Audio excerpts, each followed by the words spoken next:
European কোন দলের এগেইনস্টে প্রথমবারের মতো মাঠে নামতে যাচ্ছে, যেই ম্যাচটা আপনারা সরাসরি দেখতে পারবেন টি স্পোর্টসে।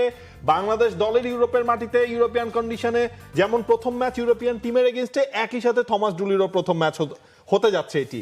বাংলাদেশে প্রায় এক সপ্তাহের মতো প্র্যাকটিস করলো, সান মেরিনোতে যেও আসলে 3 দিনের প্র্যাকটিস সেশন শেষ, ম্যাচের আগে আরো একটা প্র্যাকটিস সেশন বাংলাদেশ করতে পারবে। সেখানেই থমাস ডুলি তিনি তার টিমটাকে নিয়ে মোটামুটি একটা সেট আপ ক্রিয়েট করতে যাচ্ছেন।